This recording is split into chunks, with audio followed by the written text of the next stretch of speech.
The Krythani fleet materialized at the edge of Earth's solar system. 847 warships. Dreadnoughts the size of cities, their crystalline hulls refracting starlight into lethal rainbows. Fleet Master Kira surveyed the primitive system from his command throne, mandibles clicking in satisfaction. Intelligence reported 26 defense stations, 43 outdated destroyers, and a species still squabbling over territorial boundaries. This would be over in hours.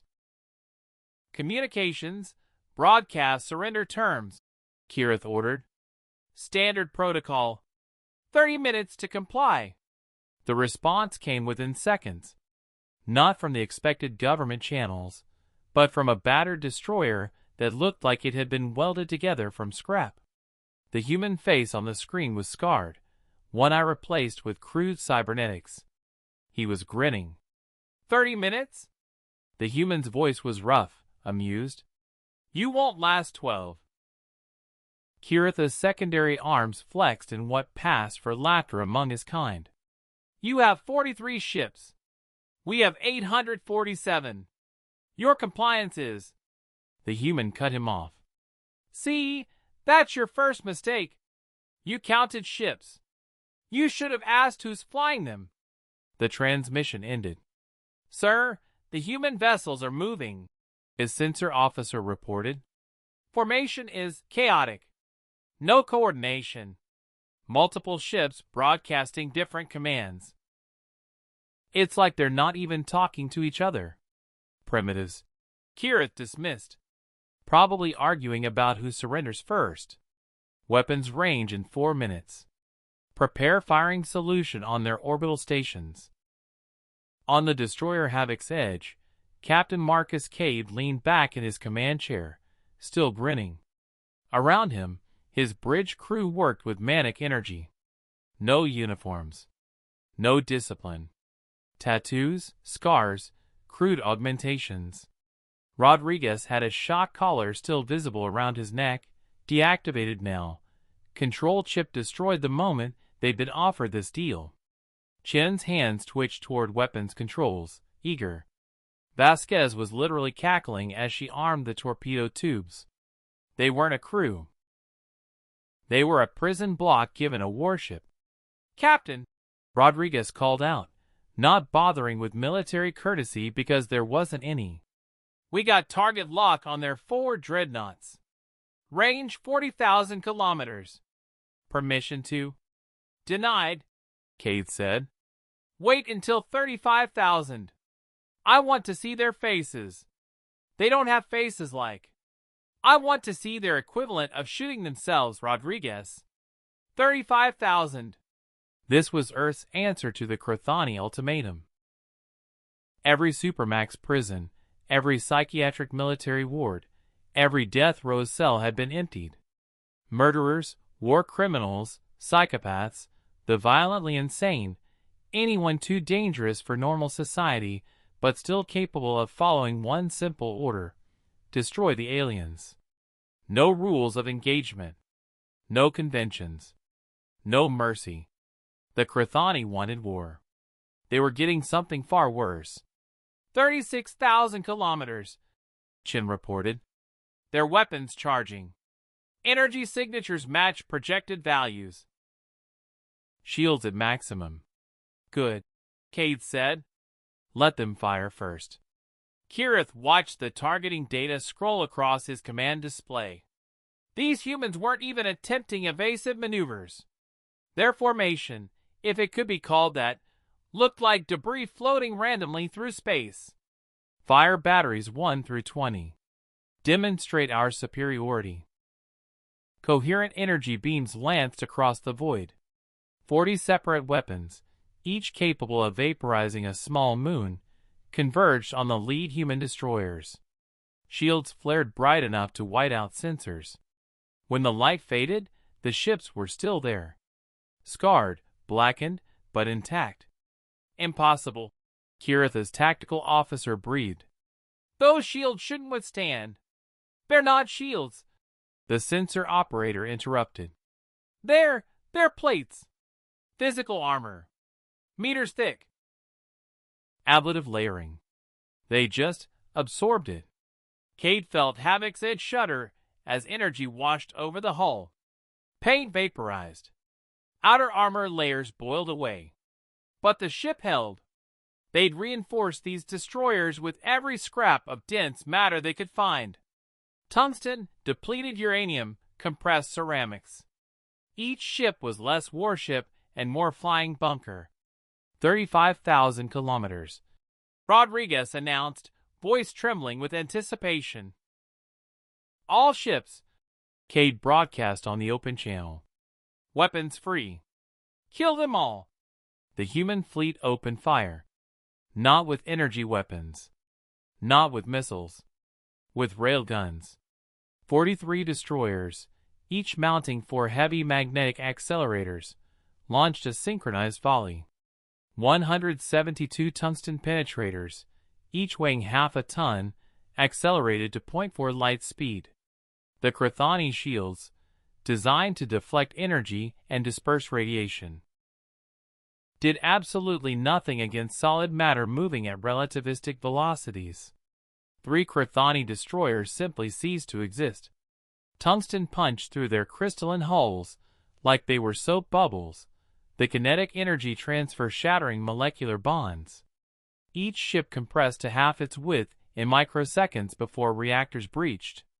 They became miniature suns, fusion containment failing catastrophically. Crews of 400 evaporated before they could scream. 2 more destroyers took glancing hits. 1 penetrator clipped a shield generator, and the resulting explosion tore open decks 7 through 12. Atmosphere vented in a glowing stream, dragging bodies and equipment into space. The other penetrator punched clean through, entering the bow and exiting the stern, the wound channel 30 meters wide. The ship tumbled, dying but not yet dead. 12 seconds. 5 enemy vessels destroyed or crippled. Reload time? Cade asked casually. 11 seconds, Chin replied. They have 8 seconds to live. Kira stared at the casualty reports flooding his display. 5 ships. Gone. Just gone. What? What did they fire? Solid projectiles, Fleet Master. Simple kinetic weapons. Our shields are. I know what our shields are. Kiritha's voice cracked across the bridge. Evasive maneuvers. Random pattern delta. Move! But the Krythani fleet, designed for elegant formation warfare, turned ponderously. Their ships were powerful but not agile. Built for broadside exchanges of energy fire, not dodging projectiles moving at fractional light speed. The second volley arrived. This time Cade's destroyers didn't coordinate. Each ship picked its own targets. Fired at different intervals. Different trajectories. No pattern, no doctrine, no predictability. Just chaos and violence. A Krythani cruiser took 3 hits simultaneously. The first penetrator shattered the main reactor. The second hit the ammunition stores. The third carved through the command deck. The explosions merged into a single catastrophic fireball that consumed 800 meters of warship in 4 seconds.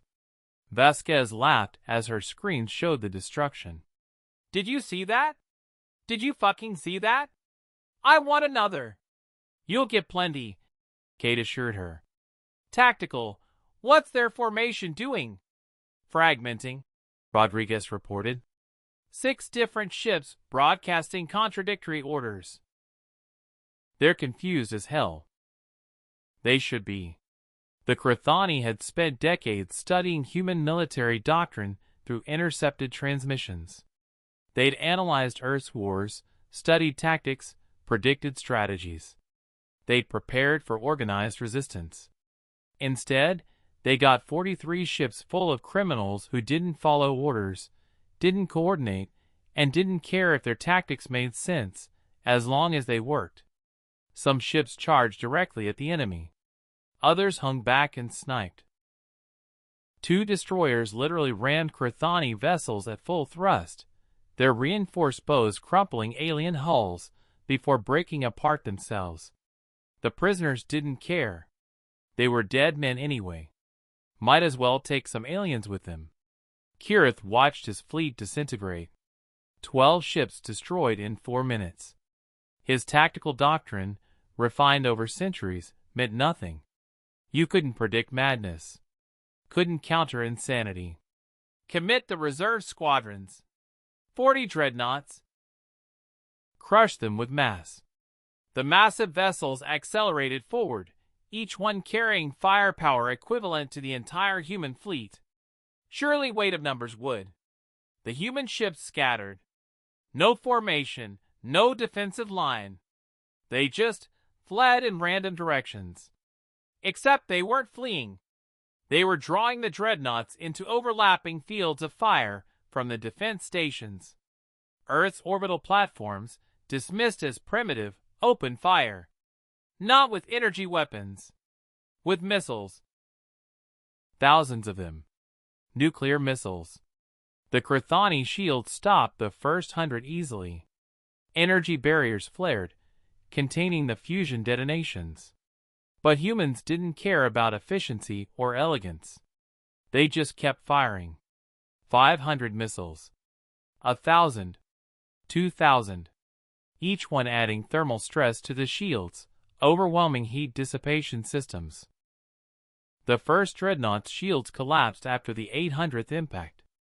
The 801st missile reached bare hull. The 50-megaton warhead detonated against crystalline armor that had never been designed to handle nuclear fire. The blast carved a crater 400 meters deep. The ship broke in half, reactors critical, both sections tumbling away, trailing debris and bodies. "They're not fighting," Kirith's second-in-command whispered, watching sensor data with growing horror. "They're not using tactics. They're just destroying. Like animals." "Because they are animals," Kirith snarled. "Commit the entire fleet. All ships, weapons free.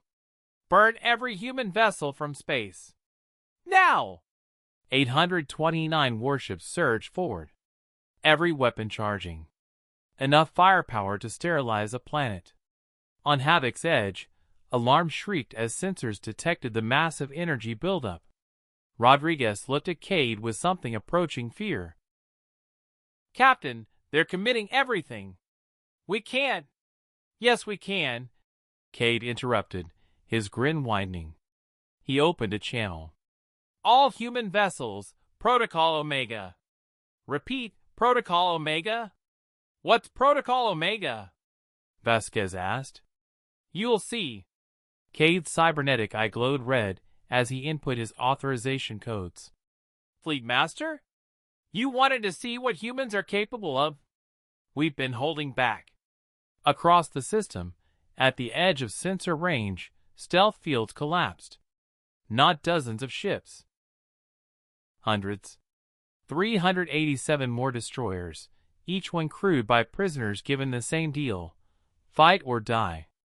Murderers, terrorists, war criminals, the irredeemable and the insane. Earth's darkest secrets given warships and pointed at the enemy. And behind them, 23 massive vessels that weren't warships at all.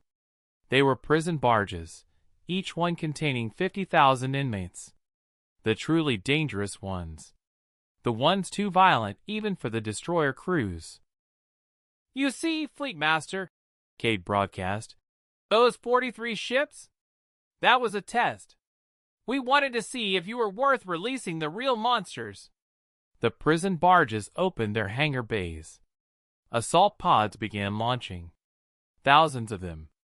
Each one packed with criminals armed with cutting torches, explosives, and absolutely nothing to lose.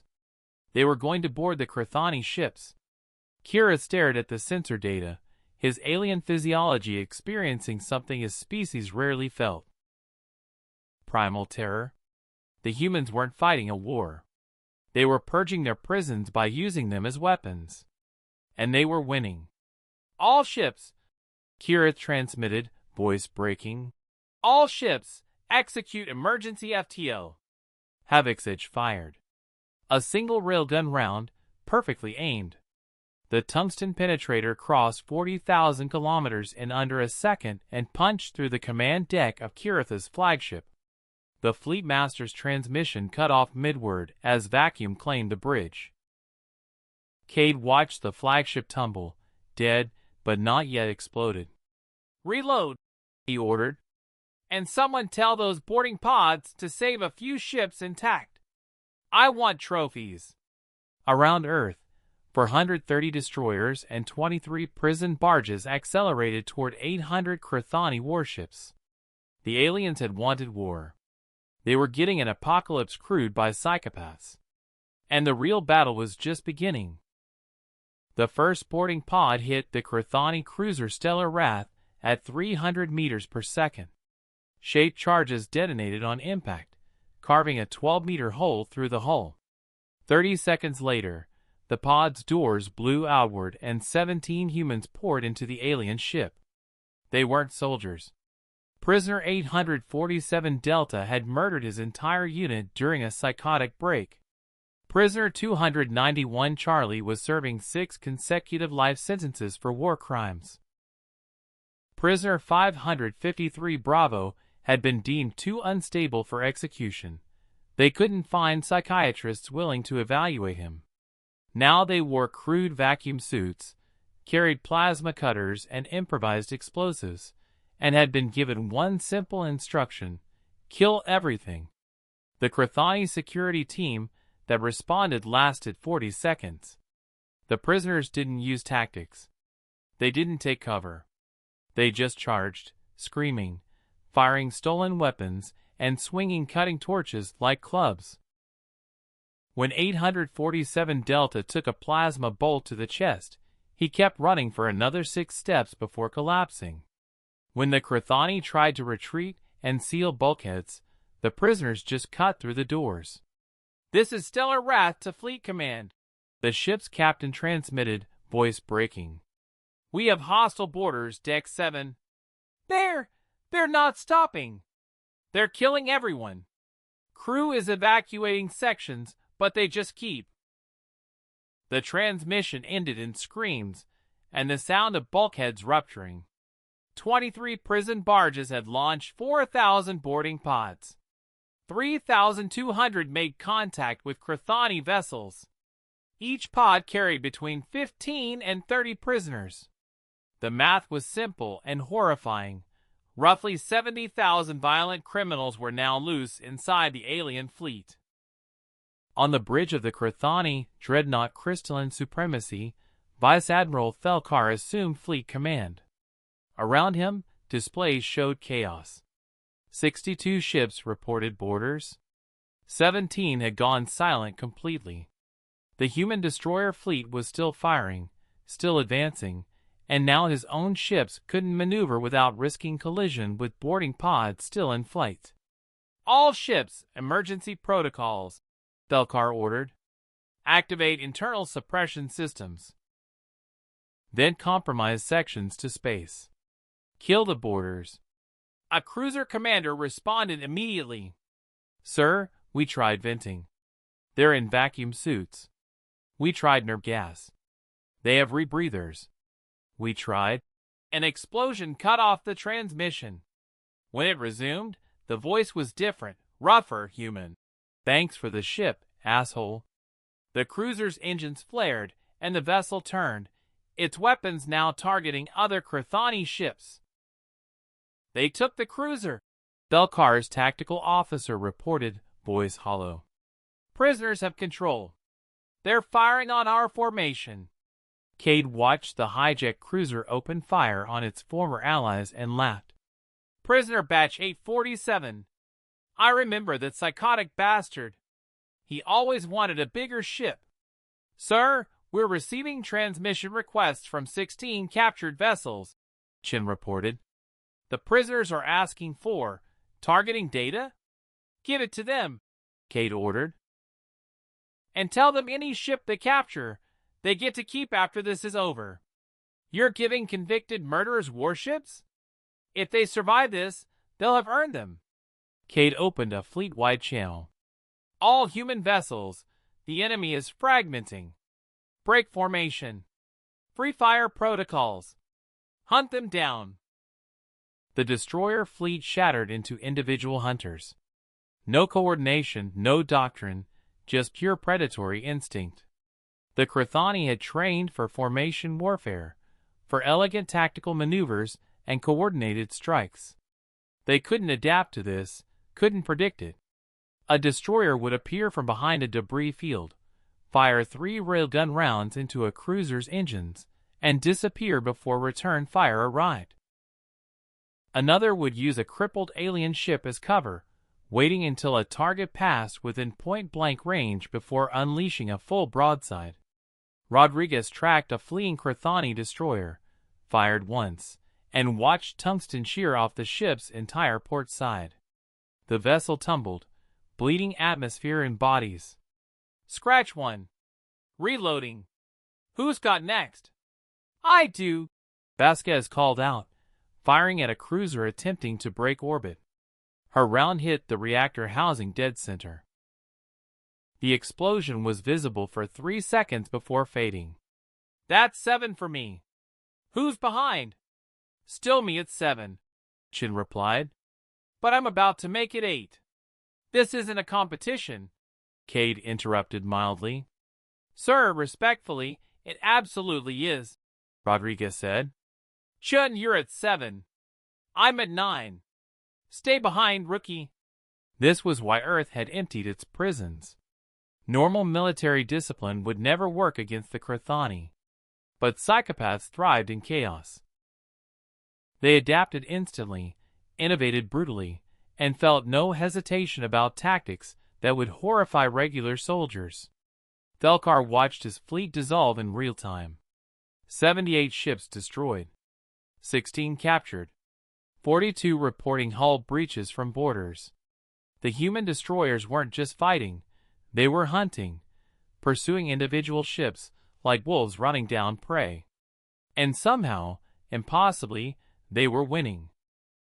Sir, emergency transmission from Sector 7, his communications officer reported. The carrier Infinite Dawn reports all hangar bays compromised. Boarders are in the flight deck. There, the officer's voice caught. Sir, they're launching the carrier's own fighters. At us. 300 Krythani fighters, each one now piloted by a criminal who barely knew how to fly, swarmed toward the remaining fleet. They didn't use formation tactics. Half of them crashed into each other or burned out their engines through incompetent maneuvering. But the 140 that survived reached Krythani cruisers and simply ran them at full thrust. Kamikaze attacks. Using captured fighters. Piloted by humans who wanted to die anyway. This isn't warfare, Thelkar whispered. This is madness. Admiral, his tactical officer said quietly, we need to retreat. Now! Before what? Thelkar demanded. Before they kill us all? They're already doing that. Before they board every ship, they're doing that too. Before, a railgun round punched through the dreadnought's shield generator. The shields collapsed. Alarm shrieked across the bridge as backup systems struggled to compensate. We're exposed, the tactical officer reported. Hull armor only. If they target us again, they did. 3 destroyers, firing in sequence. The first round carved through decks 18 through 22, the kinetic impact shaking the massive vessel like a child's toy. The second hit the main weapons array, and secondary explosions rippled through the superstructure. The third missed by meters, but the shockwave shattered external sensors. Crystalline supremacy was blind, wounded, and helpless. All ships, Thelkar transmitted, voice breaking. Emergency retreat. All ships jump to. Cade's voice cut across every channel. You don't get to run. On Earth, in a bunker 3 kilometers below the surface, General Sarah Okonkwo had been waiting for this moment. She coordinated the prisoner release, armed the destroyers, and planned this entire operation. Now she gave the order she'd been holding since the battle began. Activate the defense grid. Across Earth's surface, on the Moon, on Mars, on Europa, and on 300 concealed asteroids throughout the system, weapons emerged from camouflaged installations. Not railguns. Not missiles. Mass drivers. Humanity had spent 43 years preparing for war. They'd built particle accelerators disguised as mining equipment. They'd carved magnetic launchers into planetary surfaces. They'd turned their entire solar system into a weapon. The mass drivers fired 800 launch facilities, each one accelerating 50-ton projectiles to 0.5 light speed. Simple iron asteroids, shaped for maximum penetration, moving at velocities that made the destroyer railguns look gentle. 40,000 tons of iron screamed across the solar system. The Krythani fleet had scattered, ships fleeing in random directions, trying to reach FTL jump distance. That worked against coordinated fire. Against a system-wide bombardment from fixed positions, it meant they couldn't predict where the next shot would come from. A dreadnought attempting to flee sunward took 3 impacts within 5 seconds. The first penetrator hit the forward section, and the kinetic energy literally compressed half the ship into a quarter of its original length. Metal screamed, then vaporized from friction heat. The second hit amidships, and the reactor containment failed. The third hit the stern, and by then, there wasn't enough left to matter. The ship that had been 800 meters long was now an expanding cloud of plasma 3 kilometers across. Thelkar watched 17 ships disappear from his tactical display in 30 seconds. No warnings. No targeting locks. Just gone. Vaporized by weapons they couldn't detect until impact. They fortified the entire system, his sensor officer said, voice dead. Every moon, every asteroid, every orbital position. The humans didn't just prepare defenses. They turned their home into a death trap. How long? Thelkar asked quietly. How long have they been preparing? Cade's voice answered, broadcast to every surviving Krythani ship. 43 years. Since we first detected your transmissions. Since we realized you were coming. We studied your tactics, analyzed your technology, and built weapons specifically to kill you. You spent decades thinking you understood humanity from our entertainment broadcasts? We spent decades actually understanding you. That's the difference between intelligence and wisdom. Another mass driver volley arrived. 24 ships destroyed in 7 seconds. The Krythani fleet was below 400 vessels now. The humans had started with 430 destroyers and lost 17. The prison barges hadn't been touched. They're not just defeating us, Thelkar said to his empty bridge. Half his crew had evacuated when the shields fell. They're exterminating us. Like vermin. Sir, we have to surrender. They won't accept it, Thelkar interrupted. Look at them. Those aren't soldiers.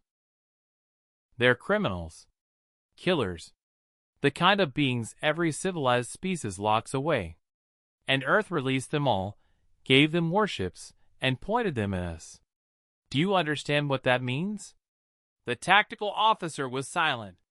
It means they don't want prisoners. Thelkar continued. They want examples. They want every species in the galaxy to know what happens when you attack humanity. We're not enemies. We're warnings.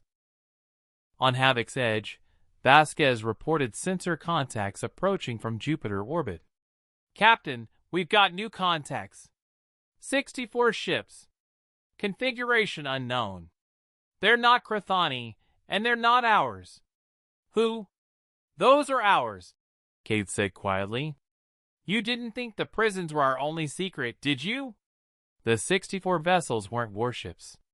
They were automated freighters, modified in the same secret shipyards that had built the destroyers. Each one carried a single payload.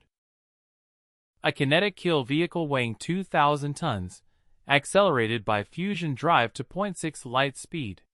Planet killer weapons. 64 of them. "Oh my god," Chen whispered. "We built doomsday devices." "We built deterrents," Cade corrected.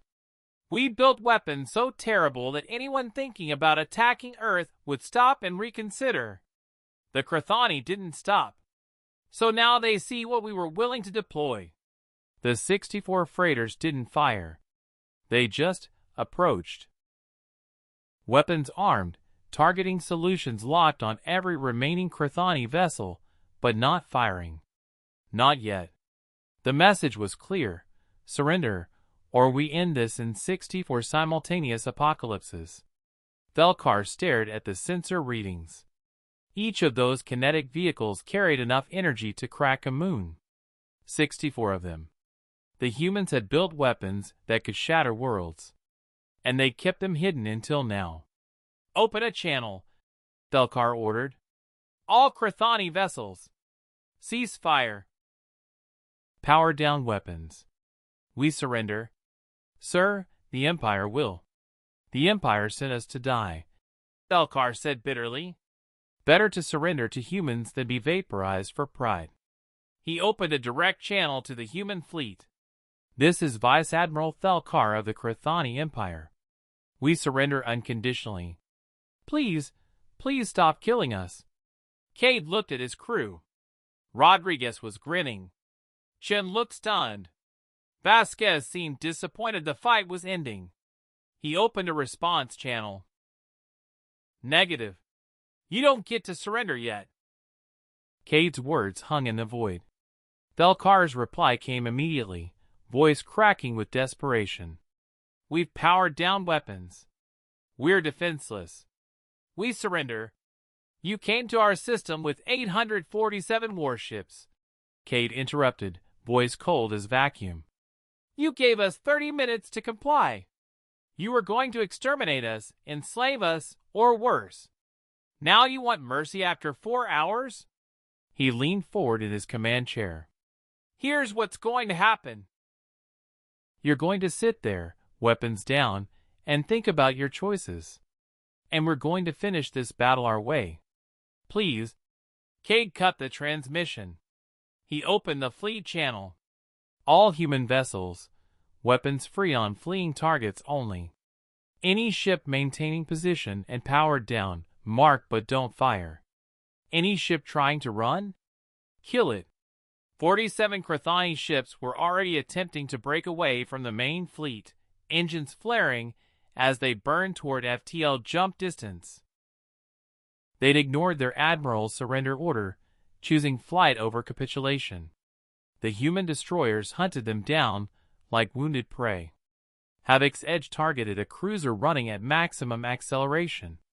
Rodriguez calculated lead time, factored in the target's evasive maneuvers, and fired 3 rounds in sequence. The first missed by 800 meters. The second clipped the engine housing, sending the ship into an uncontrolled spin. The third hit dead center, and the cruiser became an expanding debris field. Across the battle space, similar executions played out. A Krythani destroyer tried to hide behind a captured vessel. The prisoners aboard the captured ship simply moved it, exposing the hiding ship to a broadside from 3 human destroyers. The alien vessel lasted 6 seconds. A dreadnought, refusing to surrender, charged directly at Earth.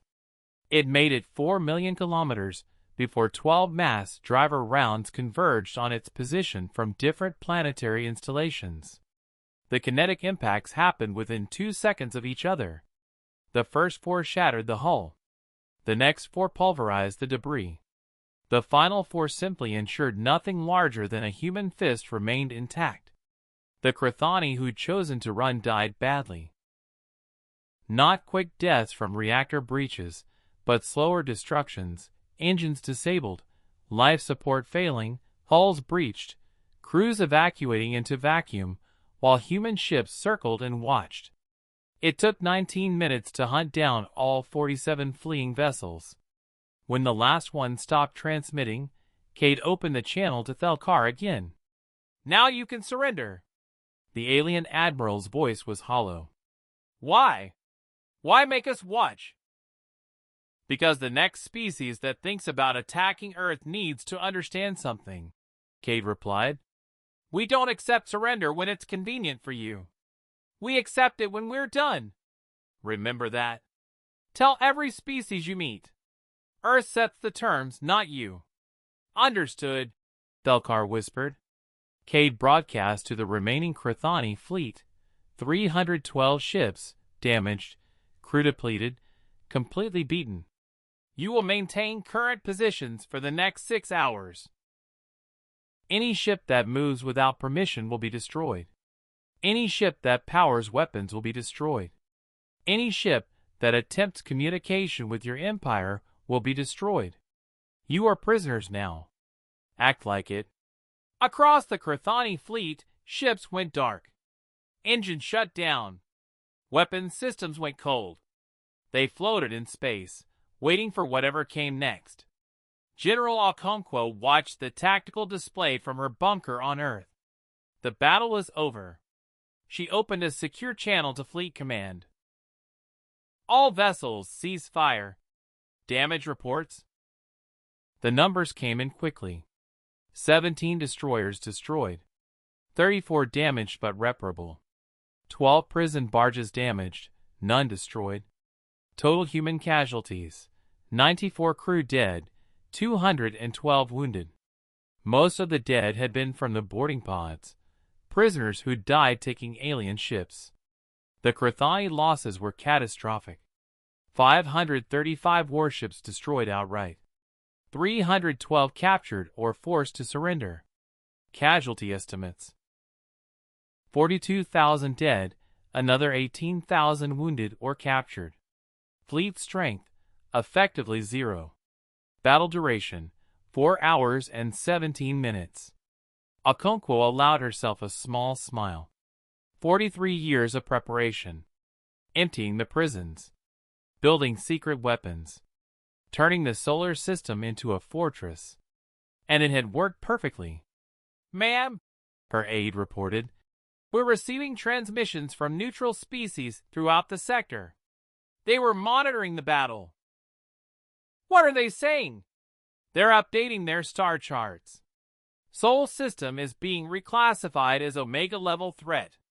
Multiple species are broadcasting warnings to avoid human space entirely." Okonkwo nodded. Good. That was the point.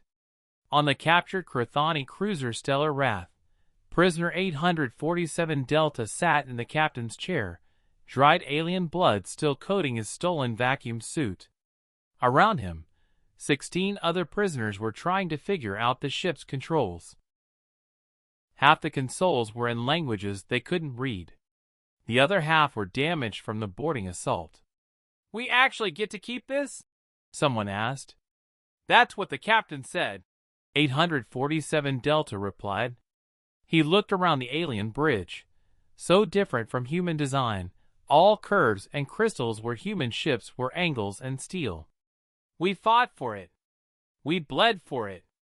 It's ours." The irony wasn't lost on him. 6 hours ago, he'd been in a cell awaiting execution for crimes that had made hardened soldiers vomit. Now he was captain of a warship. War made strange things possible. A transmission came through on the emergency channel. "All captured vessels, this is General Okonkwo. If you can hear this, transmit acknowledgement." 847 Delta found the transmit button and pressed it. This is captured cruiser. Former Stellar Wrath. We hear you. Congratulations on your victory." Okonkwo's voice came back. "As promised, any ships you captured are yours.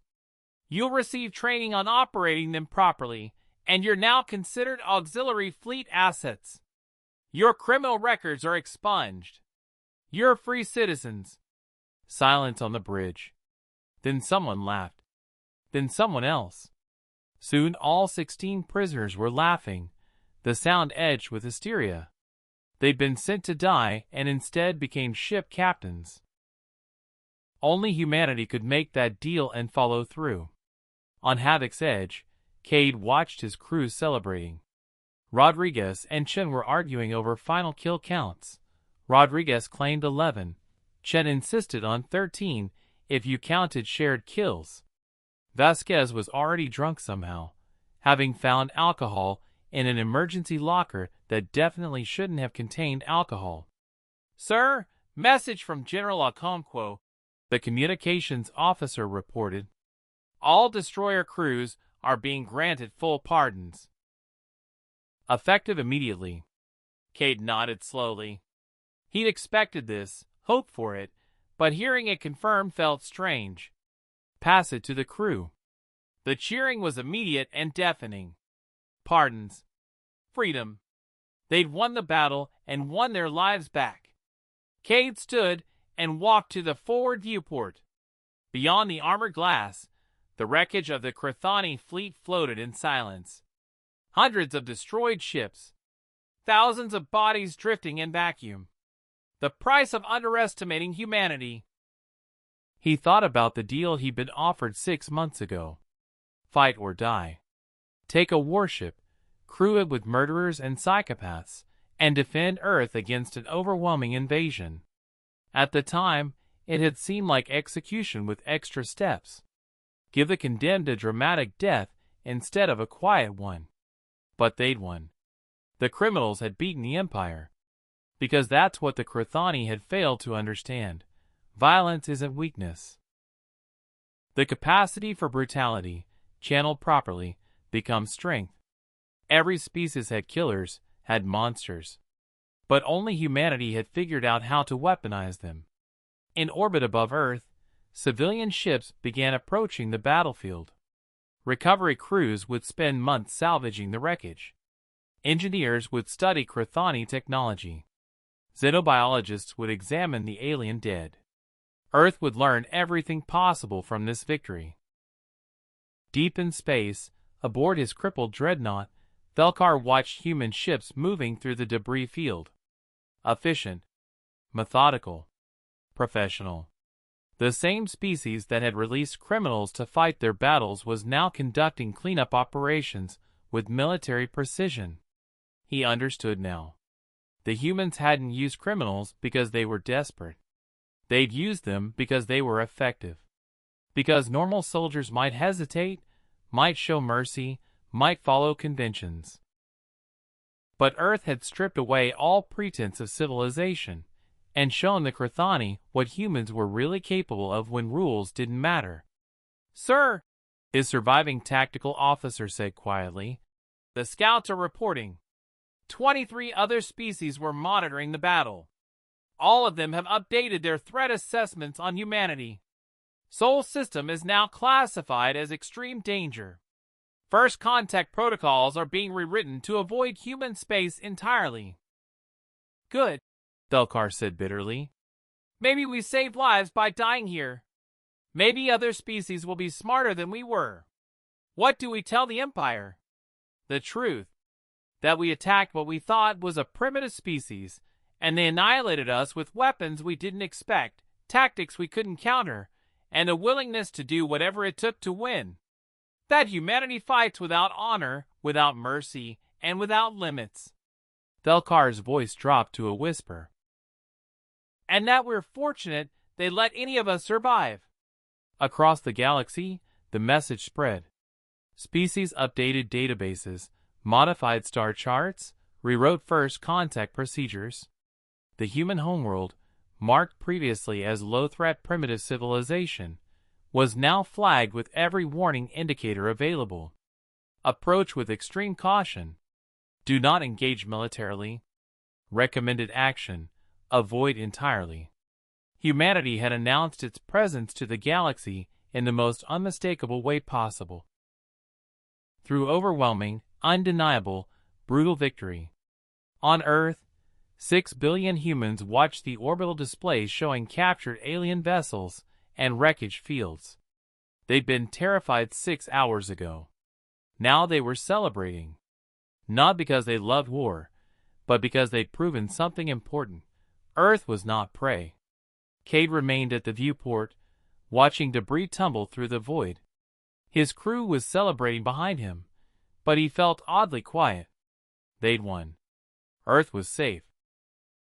The Krythani had learned. But the battle had revealed something that would change everything.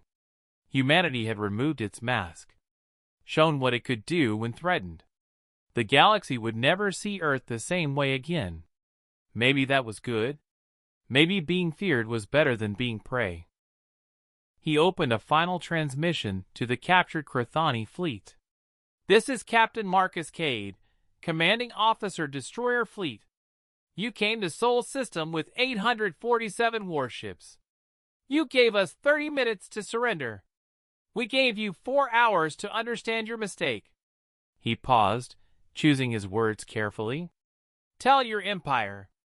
Tell every species you meet. Earth doesn't start wars. But when you bring one to us, we finish it. With everything we have. By any means necessary. Remember that?" He closed the channel and turned back to his crew. They'd stopped celebrating to listen.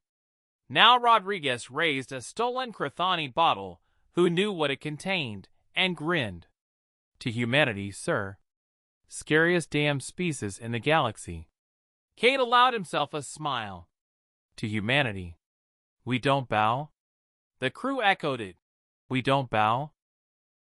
Outside, among the wreckage and the captured ships, and the floating bodies of 42,000 aliens who'd made a fatal mistake, Earth's sun rose over the battlefield. Light touched the destroyer fleet, the prison barges, the mass driver installations, the planet killer weapons still orbiting Jupiter. The galaxy had learned a lesson today. Humanity was done being underestimated. And anyone who forgot that lesson would learn it the hard way, exactly like the Krythani just had.